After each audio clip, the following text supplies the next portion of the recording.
மண்ணுக்குள் மறைந்த ஆலயம். சுமார் 80 ஆண்டுகள் எந்தவித பூஜையுமின்றி மண்மூடி இருந்த ஒரு அற்புதமான ஒரு திருக்கோவில்.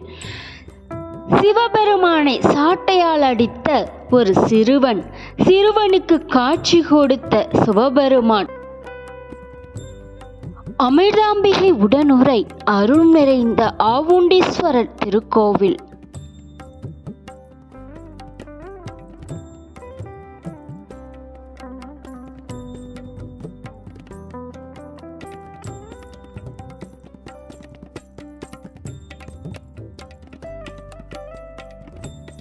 அமைதியான நெல்வயல்களுக்கு இடையே இந்த ஆலயமானது அமைந்துள்ளது.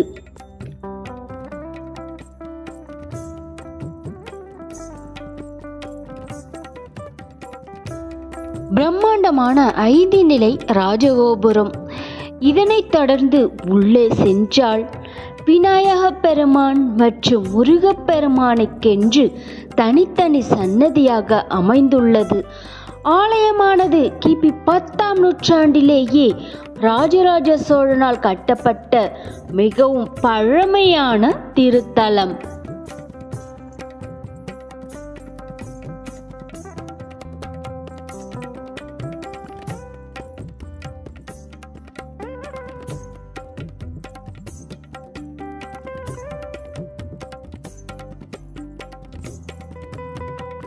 ஆலயத்துடைய தல வரலாறு. இந்த ஆலயமானது மணலால் மூடி கிடந்து 80 ஆண்டுகள் வழிபாடு இல்லாமல் கிடந்ததாக கூறப்படுகிறது. இந்த ஆலய சிவலிங்கத்தின் மீது பசு ஒன்று அனுதினமும் தானாகவே பால் சுரந்து வந்தது. இதனை கண்ட சிறுவன் அந்த பசுவை சாட்டையால் அடித்துள்ளான். இந்த அடியை சிவபெருமானே தாங்கிக் கொண்டார்.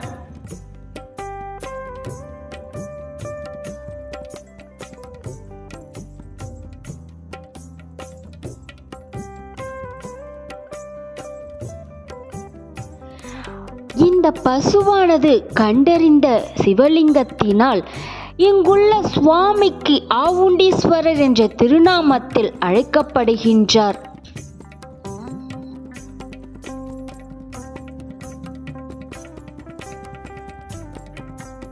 ஆலய சுற்றுப்பிரகாரத்தில் காசி விஸ்வநாதர் அருள்பாலிக்கின்றார்.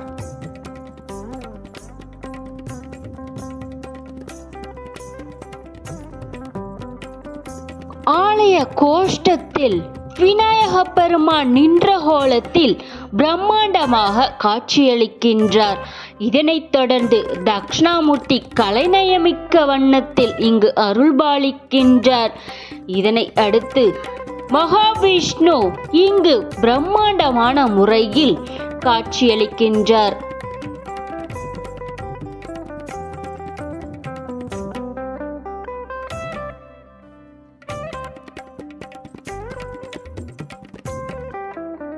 ஆலய சுற்றுப்பிரகாரத்தில் நவக்கிரக சன்னதி என்று தனித்தனியாக அமைந்துள்ளது.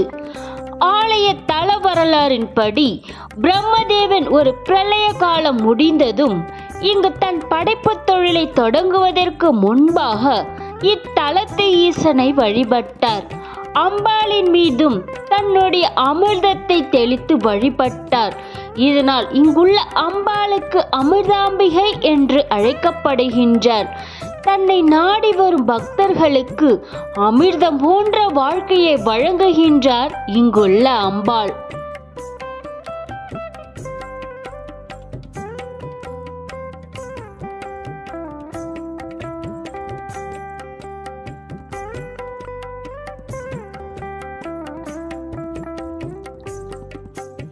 திருமண தடை, குழந்தை பேறு இல்லாமை போன்ற வேண்டுதல்கள் இங்கு நிச்சயம் நிறைவேறும். வெள்ளிக்கிழமைகளிலும் நவராத்திரி தினத்திலும் வளையல் அர்ச்சனை செய்தால் விரும்பியபடி திருமணம் நடைபெறும்.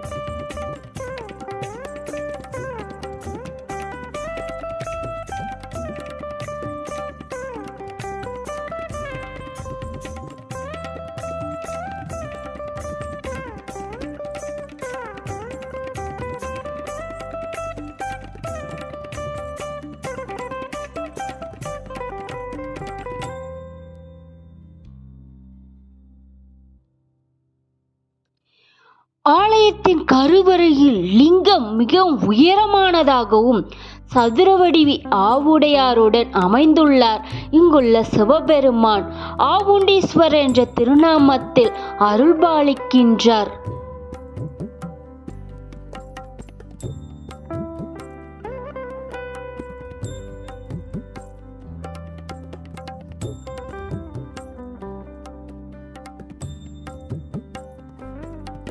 ஆலயத்துடைய தனி சிறப்பாக பெண்கள் வாழ்நாளில் ஒரு முறையாவது கட்டாயம் இந்த கோவிலுக்கு செல்ல வேண்டும். அமிர்தயோக நாளில் இங்கு செல்வது மிகவும் சக்தி வாய்ந்ததாக கூறப்படுகிறது. சனிக்கிழமைகளில் இங்குள்ள பைரவருக்கு இங்கு அபிஷேகம் செய்ய வேண்டும். இப்படி செய்தால் சனி தோஷத்திலிருந்து விடுபடலாம்.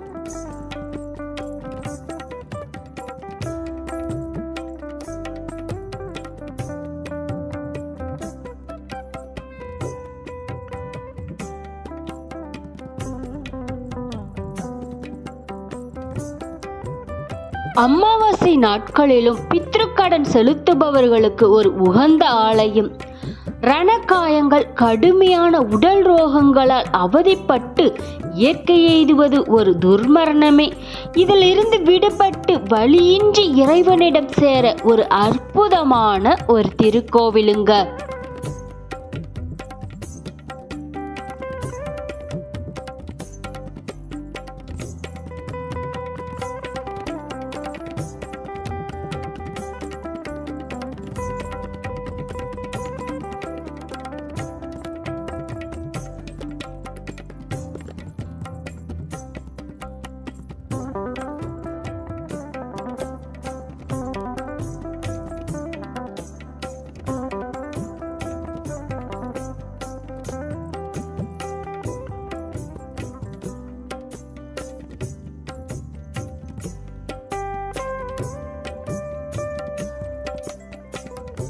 இந்த அற்புதமான ஆலயம் எங்க இருக்குன்னு பார்த்தீங்கன்னா, சென்னை பூந்தமல்லியிலிருந்து திருவள்ளூர் செல்லும் சாலையில நேமம் என்ற அழகான ஊர்ல அமைந்திருக்குங்க.